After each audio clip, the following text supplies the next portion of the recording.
My friends of the Wild Den, how's it going? It's Rue, and we're just playing to win today. I actually just wanted to play a game and sort of just talk about using your robots to their strengths. Um, Not just like, oh, I'm gonna spawn in this because it does a lot of damage.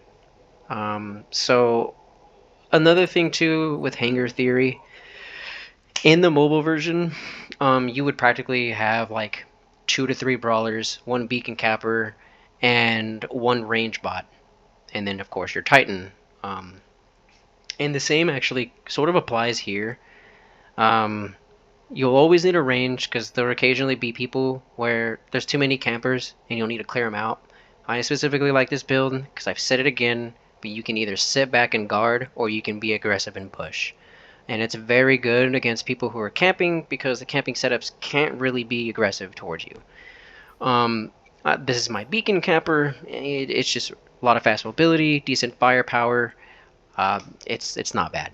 And we've got the Cyclops, which is a brawler. We have my other Pursuer, which is a brawler. And then we have the Fenrir, which is a brawler. Now, this all follows my own kind of Hangar Theory. And then you have your Titan. You pick whatever Titan you want. You want a fast Titan, go with Grim. You want a tank, you go with Matriarch. You want something with Intel that you can help your teammates, when you go with Alpha. But yeah, that's just what we're going to be doing today. So let's go ahead and jump into it, yeah? Alright, we got some Warp Rush on Catalyst.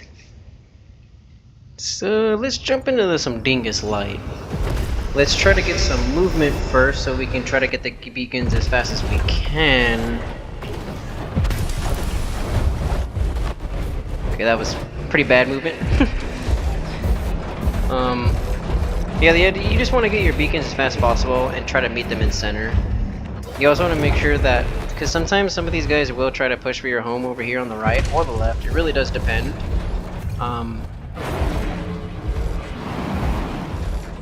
But you know what? I'm actually gonna.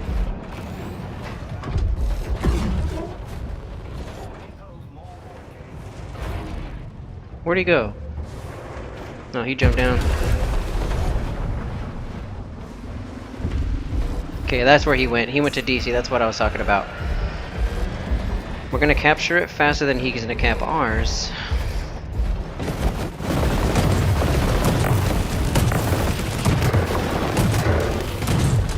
Okay. That's taken care of. Now we just need to go back and get our home beacon, which it looks like they're coming back for it, and the other guy's coming back for his.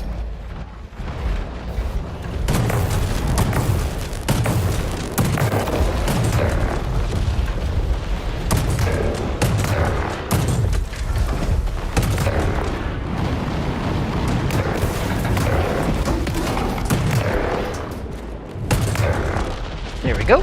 And he's gone. And we still actually have their home beacon too, which is nice. And we took our beacon back, but they have center currently. I'm really not sure what that guy's goal is. Now, I hear somebody coming up to my right.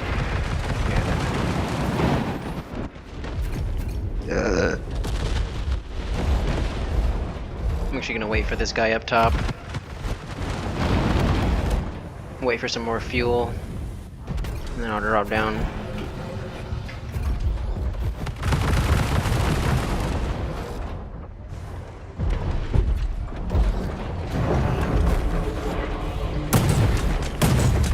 Ooh.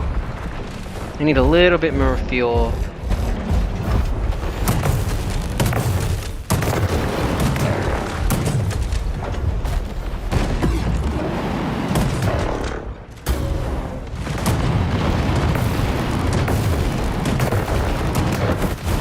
Yeah, I was like, I'm gonna die here. That's a lot of ranged. They're just sitting there doing nothing. Yeah, we'll go ahead and we'll take care of that. So when that happens, that's actually why I like to have also one range build in my hangar. Because of people like this. When you can hold them back, it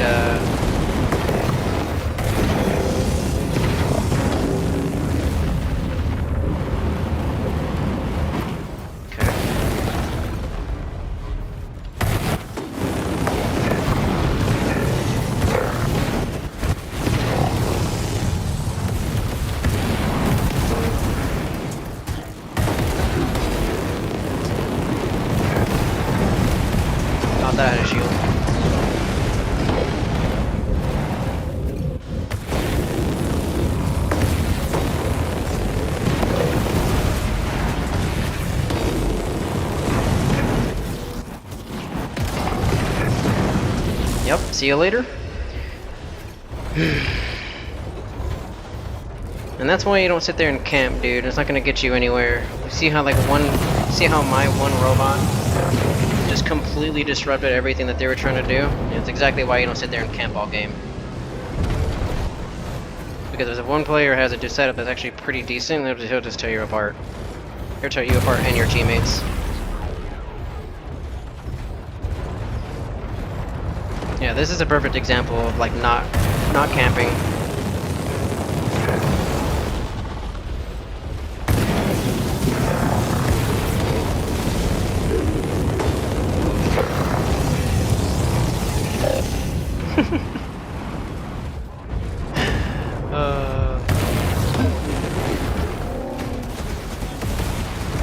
Oh shit.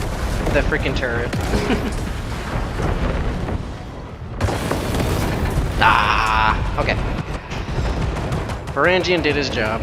He needs to get rid of these camping idiots. Now let's go in this guy, because they got...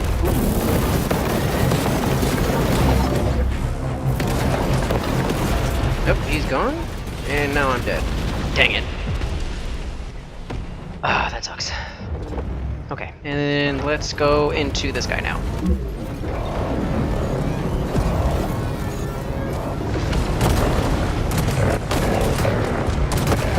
See you later, dude. That is my beacon. You cannot have it.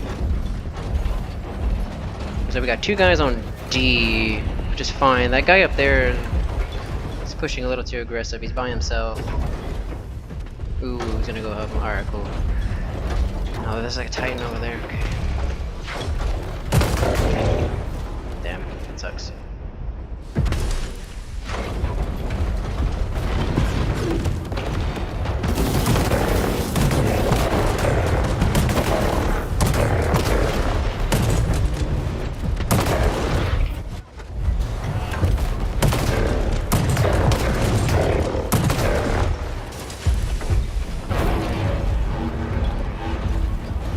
Okay, little Titan, you're not getting away from me.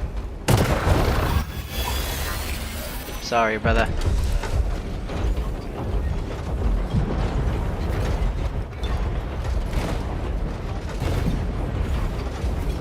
Oh, there's somebody over there. Okay, well they got it. I'm gonna go over here and hold this beacon. That's another thing too, is like, just look around, like occasionally, because like, it's kind of pointless sometimes, and like, you have like half the team like guarding one beacon, like let's say, you know, and there's only like one guy trying to like take it. There's just no point in doing something like that.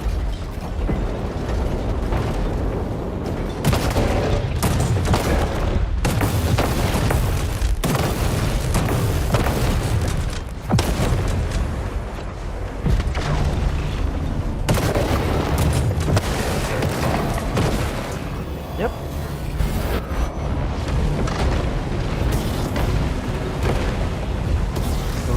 Titan. Ah. But yeah, you just gotta play. You gotta play the strengths of your robots. Like, you can't just like, I'm gonna jump in range because everybody's gonna be far away and I want to get damage first. Like, that's just silly.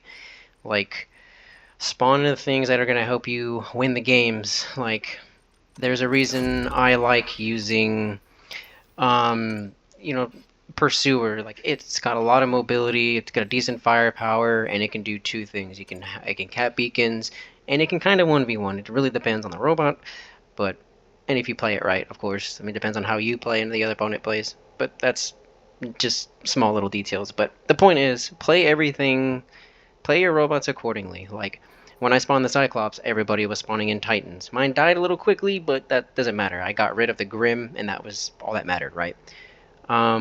You know, I spawned in the Dingus so I can capture the beacons at the beginning first. I help my teammate capture their enemy home beacon, or the enemy home beacon, so that way we can get them off, and it created a lot of chaos. They had a lot of range, so I went into the Varangian and I took out all of the range players, so that way they can stop, you know, so that way they can not stop us from pushing forward. And then the Dingus is just a really good robot, just a lot of damage. Same thing with the Fenrir. If I needed the Fenrir, I would have popped out with it. Like, I usually pop the Fenrir out when I see a lot of flame builds, because typically this is like, I I think it's good enough to get rid of multiple players if they're running flames, especially if they're not focused on you. So that's a good thing. I didn't spawn in the Titan because I didn't need it that game, but you know, when you feel like there's too much pressure going on to like one beacon or something and there's not limiting people there, you can spawn in the Matriarch if you're playing that. You know, same thing if you're playing with like Alpha and you know they got like maybe too many campers or whatever, or if you're playing Grim and you really want to be aggressive and help or whatever the case may be. It's just always play your robots to their strengths because it'll always help you. And another thing is just look around. You know, like when I made that point earlier of, oh, there's two guys on the home beacon, I'm not gonna go there. There's one enemy and there's two of my teammates there. Why would I put myself over there, having half the enemy team or half of my team on one beacon for one enemy? It doesn't make much sense. So it's more or less just be aware of the surroundings and play your robots to your strengths, and he will rank up so quickly. Like you don't need, you know, your Varangian to freaking be almost max level, you know, to do good. You know, you don't need Fenrir to be level 7 to actually do something. You don't need the Quantums at level 8 to do good damage. It's just play your robots to the strengths, man, and like you can really get yourself high in the ranking, or just you know get yourself more wins. Um, but yeah, that's today's video. I just kind of wanted to showcase like my mentality of when I play games. Um, you know, the War Robot games and what's going through my head. Like that's just sort of the idea. It's just like play the robots to the strengths and look around and help everybody. Help whoever needs it. But yeah, if you enjoyed today's video, um, go ahead and like and subscribe, and I'll catch you guys later. Be safe.